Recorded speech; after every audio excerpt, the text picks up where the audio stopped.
Aloha, Central Union friends. Some of my favorite passages that lift up KAULIKE or justice would of course begin with Micah 6:8. He has told you, O mortal, what is good, and what does the Lord require of you but to do justice, to love kindness, and to walk humbly with your God. And I'll just say it, just a word, that I love that it says do justice, not love justice. It doesn't just say you should like justice, you should do justice. And when I see that loving kindness piece, it reminds me of that wonderful saying that life is short and we do not have long to gladden the lives of those who walk this way with us. So be swift to love and make haste to be kind. And then that last phrase, to walk humbly with our God, the Hawaiian word for humility is ha'a. Ha'a ha'a. Ha'a is low and ha'a ha'a is low low. So how can we go about not lifting ourselves up, but making sure that others are lifted up as well? So that's that passage. And then one that really strikes at my heart and makes me tremble and really think is that passage from Amos chapter 5, starting with verse 21.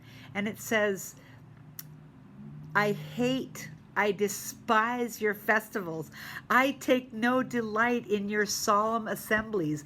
Even though you offer me your burnt offerings and grain offerings, I will not accept them, nor the offerings of a well-being of your fatted animals I will not look upon. Take away from me the noise of your songs. I will not listen to the melody of your harps. You know, that really kills me because I think we do some really nice music in churches. So I say, okay, why? And the verse 24 answers that question. But let justice roll down like waters and righteousness like an ever-flowing stream. So that's what brings delight to God. And if we do those others without justice, then it's like in 1 Corinthians where it says, it's like a noisy gong or a clanging cymbal. And then, of course, I really like also the passage from Matthew 25, the judgment of the nations, where it talks about the sheep and the goats and how I was naked and you clothed me. I was in prison and you visited me. I was hungry and you gave me food. I was thirsty and you gave me something to drink.